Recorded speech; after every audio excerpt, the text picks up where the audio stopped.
Three Tales and a Swing, Part 1, The No-Berry Tree. It was a very extraordinary day in the life of the young berry tree that stood at the entrance of the newly built house.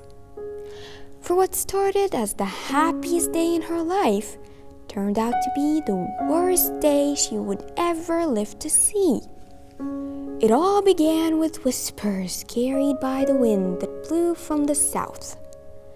The giant oak tree at the edge of the vast cornfield first brought the delightful news. The Karam family will arrive soon.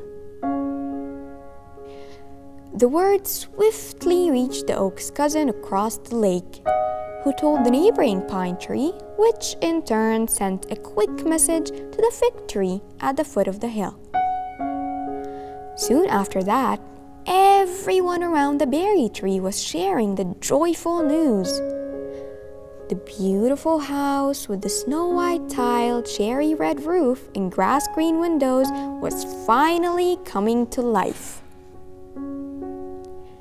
The berry tree was thrilled with all the excitement in the air. "Oh, Mrs. Olive, Mrs. Olive!" she called, but didn't hear any answer from her 200-year-old neighbor. She tried poking the olive tree gently with her longest branch, but it was no use. Mrs. Olive was sound asleep, as usual. She really loved Mrs. Olive, but didn't understand how she could doze off whenever something exciting was going on. "What's the use of having such a long life if you're going to spend most of it asleep?" mumbled the berry tree. She decided to make use of the remaining time before the arrival of her owners. She waxed her green leaves and gently let go of the yellow ones. The last time they saw her, she was as thin as a shepherd's stick, barely keeping her head up and terrified of the hungry goats. However, now she's a fully grown berry tree with long, thick branches and rich green leaves. She was almost as tall as the ugly, rusty electricity pole facing her, which never bothered answering back when she greeted it every morning. She was so eager to make the Karams proud of her. She started dreaming of the day when the Karam children would sit in her shade or engage her in a game of hide and seek.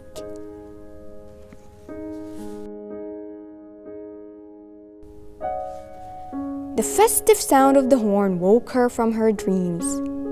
She started swaying with the gentle breeze, and, with a merry rustle, she welcomed their arrival.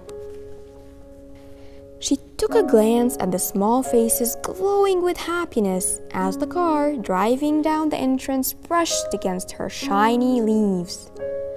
At that moment, she felt that this was the greatest home any tree could dream of. In a glance, the unpacking began. The doors and windows were wide open, allowing the warm sun rays and the fresh air to breathe life into the newly born house. Soon, water was pouring down the front porch stairs, carrying all the dust and rubble left over by the builders. By noon, all the work was done, and the family relaxed on the front porch, enjoying fresh cups of icy lemonade with peppermint. They took turns admiring everything they laid their eyes on.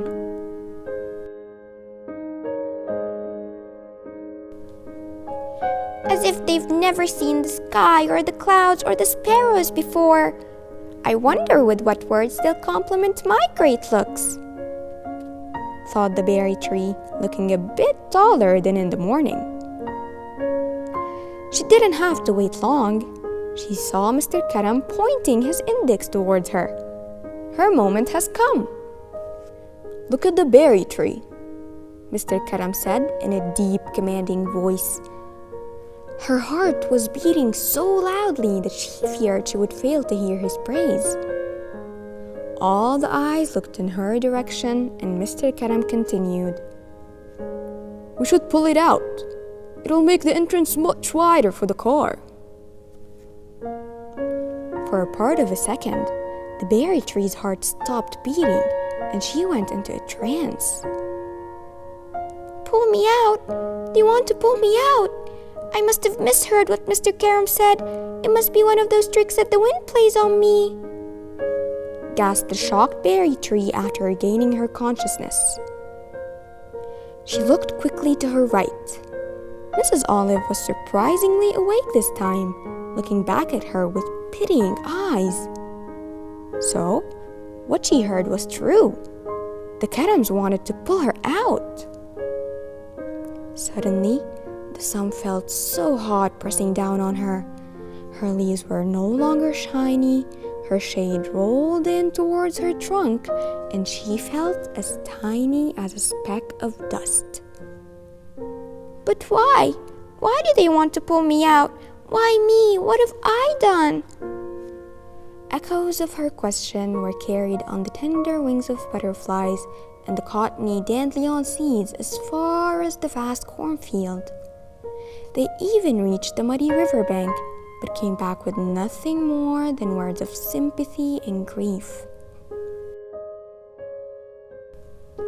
Then, the berry tree pulled herself together and declared, "There must be something I can do to change their minds.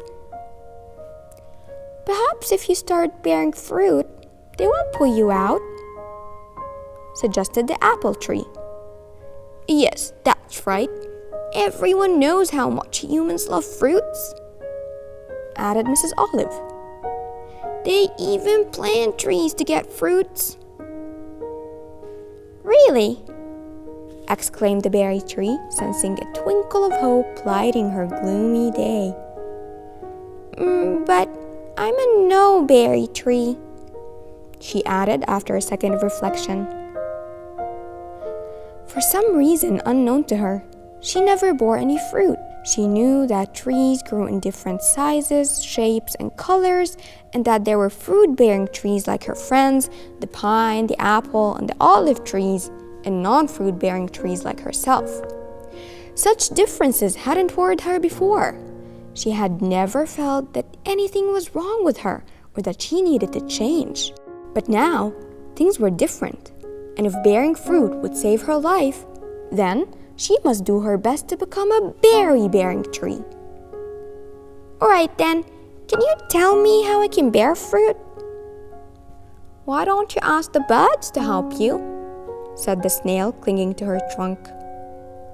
"Birds are the ones who help trees get pollinated and bear fruit." So, the berry tree asked the birds for help. "Sorry, we can't help you. Why don't you ask the wind? The wind also helps trees get pollinated and bear fruit," answered the birds, which were busy getting ready to migrate.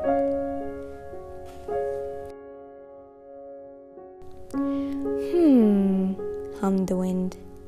"Let me see, my little friend. Do you have any relatives living nearby?" The berry tree thought for a moment. "No, all my relatives live far away." "Well, then I can't help you get pollinated and bear fruit." "But how come? The apricot tree has no relatives nearby and she bears a lot of fruit every summer." "The apricot is a self-pollinating tree. It doesn't need nearby relatives to bear fruit." "But can't you help me be self-pollinating like the apricot?" pleaded the berry tree. "Self-pollinating, not pollinating? And sorry, I can do nothing about it. But don't be sad, my friend. I'm sure God created you like this for a reason," whispered the wind as it chased a fluffy cloud. "God!" exclaimed the berry tree. This wasn't the first time she heard about God. She was told before how God made the sun shine, the rain fall, and the flowers bloom. She even heard the Karam family talking about how God cured their sick son and gave them money to build their house. But if God can do all those nice things, how come He didn't make her a fruit-bearing tree? She thought, feeling her twigs getting stiffer and leaves turning drier.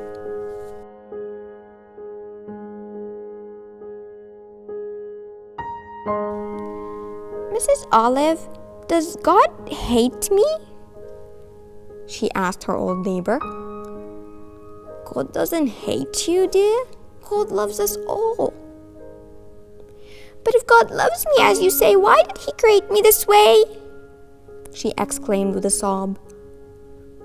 Well, dear, I'm sure God does everything for a reason, answered the 200-year-old olive tree with a yawn. The wind whispered the same thing to me, but what could that reason be?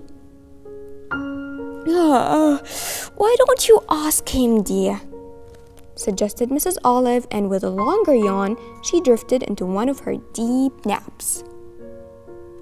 Ask God. The berry tree didn't know where to find God. She didn't know whether He lived close by or far away. She didn't know whether He spent His time hovering high in the sky like the birds, or tangled to the earth like the trees, or even burrowing deep down in the soil like the moles. She also didn't know which language God speaks. Is it the language of the people, or the flowers, or the butterflies?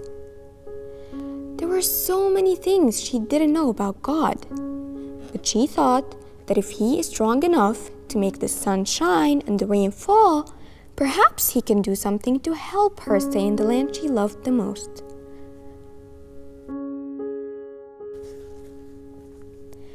That night was the longest for the berry tree. She never stayed up that late before. She could barely keep her eyes open. She waited till everyone was asleep. That way, when she talked to God, He would hear her, even if He lived at the end of the river. It was close to dawn when the last crickets stopped chirping. The moonlit silence spread all over the fields, and the night mist wrapped a moist blanket around the peaceful creatures. Tiny drops of dew rolled smoothly down her leaves and twigs, and, with her politest rustle, she started. Mr. God? Mr. God? No response. She waited for a minute and called again. Still, she didn't get any answer. Her heart shrunk with fear, and a colorless juice started seeping from her veins. Time was passing. Soon, the sun would wake everybody up, and her chance to speak to God would be lost. So, with her branches trembling in the still air, she pleaded. Mr. God, I don't know if you can hear me, but I know you can do many things. The wind and Mrs. Olive said you made me this way for a reason. I don't know this reason, but Mr. God, I don't mind that I can't bear fruits. I just want to stay with my friends in this beautiful land. Can you please help me? She swallowed her sob and waited, but nothing happened. Then she heard something. Her heart jumped from its place. Could it be God? She gasped, but it was her friend, the sparrow. Soon everyone started to wake up. Her last hope was gone. She didn't know what else to do, so she just drowned in her sadness. Her once shiny green leaves faded and started falling off even without saying goodbye. She felt it was over. In the morning, Mr. Karam walked down to her. With his big hands feeling her wrinkled leaves, he addressed Mrs. Karam. Is this the first thing you want our guests to see when they come to visit us? A yellow, miserable, fading berry tree that cannot even bear a single fruit? The berry tree never felt so ashamed her whole life. What if it doesn't bear any fruits? Replied Mrs. Karam. It's still a tree, and one should never pull out a tree. Never. Is it so? shouted Mr. Karam, with his face now turning red and all the veins in his neck showing. Guess what then? I will not wait till next week to pull it out. I'm going to do it today, right now. He stepped into his car and started the engine.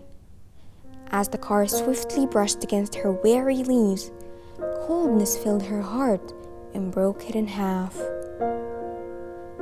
There was a moment of silence. The air became still. Without thinking, words started pouring from her rustling leaves. "Oh, Mr. God, I'm sorry for every bad thing I've ever done. I'm sorry for not taking better care of my leaves and branches. Sorry for not giving more shade to the shepherds. I'm sorry I was bothered by the goats that came to eat my leaves. I'm sorry for thinking ill of the electricity pole. I'm sorry for everything. Please, please help me." Now, there was nothing to do but to wait for the scary crane truck. After a few minutes, the horrible roaring could be heard by her friends who came to bid her farewell. She quickly said goodbye, rolled her remaining leaves towards her trunk, took a deep breath, and shut her eyes tightly.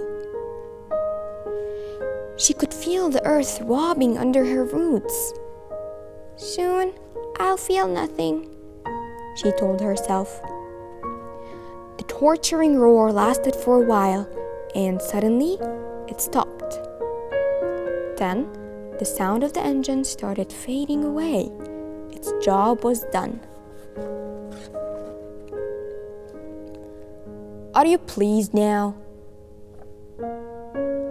The berry tree heard Mr. Karam saying, "I can still hear."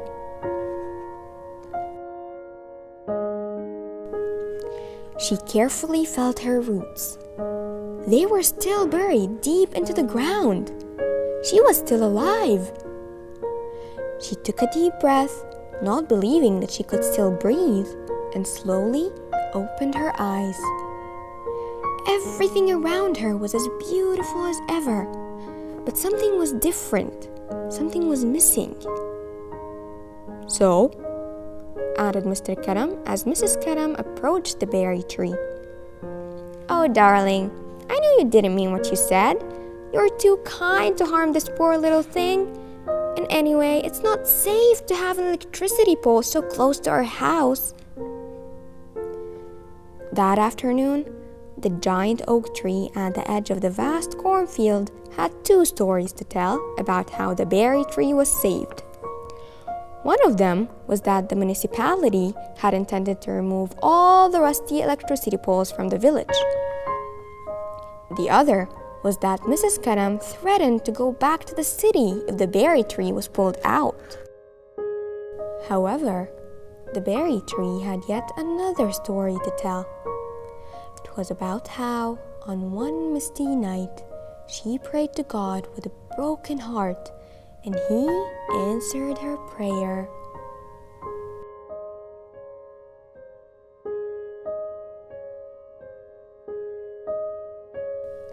Afterward, the no-berry tree's heart was filled with joy for knowing that God is always by her side, taking care of her. Everyone else was also happy that she was spared. Well, almost everyone, for no one knew how the rusty electricity pole felt after it was taken away. As for Mrs. Olive, her sadness was piling up just like the leaves beside her trunk. So, what happened to the rusty electricity pole? Did it just disappear into thin air? And what is the mystery behind Mrs. Olive's sadness? That's what we'll know in the coming parts of Three Tales and a Swing. Call Me Rusty and Mrs. Olive Becomes Genuine.